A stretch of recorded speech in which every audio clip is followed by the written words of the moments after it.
Hi guys, I was thinking of just the importance of words.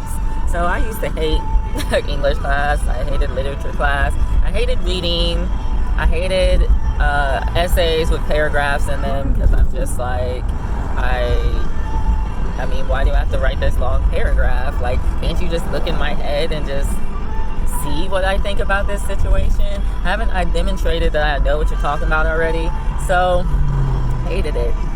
I remember getting mad at a teacher one time because she made us read this book called The Plague Years and it made me cry. I hated that freaking book. Anyway, I'm not going to explain what it's about because I don't have a lot of storage. But yeah, so someone had said something on Facebook, we should take care of the animals because the animals are God's children.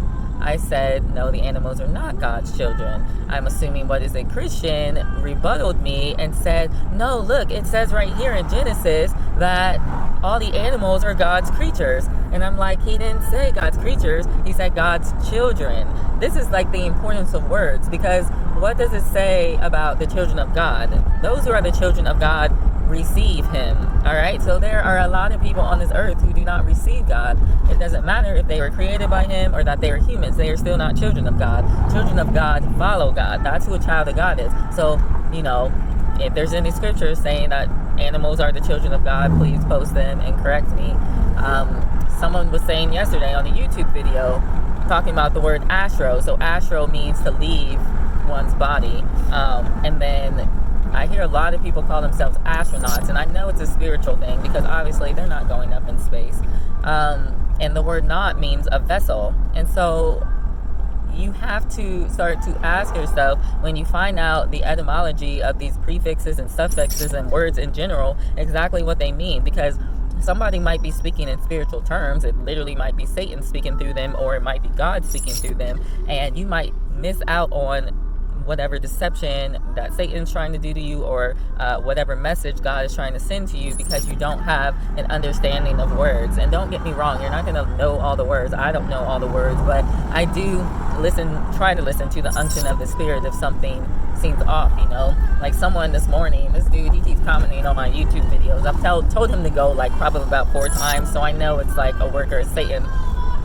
But not necessarily words, but you know, listening to what someone tells you and asking yourself, or asking the Father rather, how does this line with the scriptures? Because he said something about the grave being undefeated.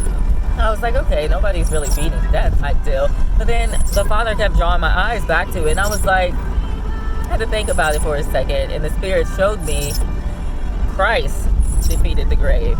So, you know, the devil will try to slip in little things like this to try to deceive you, you know. And sometimes you might miss things, but, you know, think a few times, you know, if you feel like you're being held back, because I tried to post the comment and it wouldn't post. And I was like, why isn't this comment posting?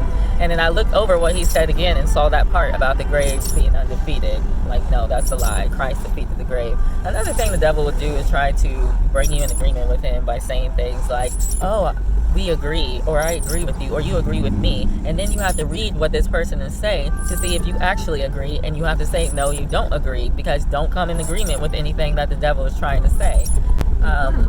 So he tried to say hell and heaven didn't exist, and I'm like, no, I don't agree with that. Like, that's not what the Bible says. They do exist. How people perpetuate them, and no, I don't agree with that. You know, they say, oh, when you die, you're going to go to heaven or hell. And I mean, Jonah 2:2 says right there that Jonah was in the belly of hell, you know. David says, you're with me whether I ascend into heaven or descend into hell. So, you know, my belief about hell and heaven is different than what a lot of Christians believe. That's all that is. It doesn't mean that I think they don't exist. So just watch the words people use and the phrases people use, because the devil is subtle. He comes as an angel of light. I mean, this dude keeps trying to post Egyptian mythology. I'm not interested in all at Egyptian mythology, except to try to tear it down in the name of the Messiah. That's it. That's it. It's not attracted to me. Like, I see all these Egyptian Kemetic people, and, you know, I'm not into all the gold and black, and, you know, every time I see them, their eyes are red. It's freaky to me. I don't like it. That doesn't speak to me like you have power. That speaks to me like you're sick, and you want the same things as this world, and that's why you're sick. So that's not attractive. And And then on top of that, God wiped out the Egyptians' gods. So, I mean, you better go with who's more powerful. That's all I'm saying. And plus, he just deserves the right to have dominion over his own creation. Like, why can't he just have that? Y'all are so mad that God has dominion over what he created. Why? Grow up. Anyway, I gotta go. You guys have a blessed one. Bye.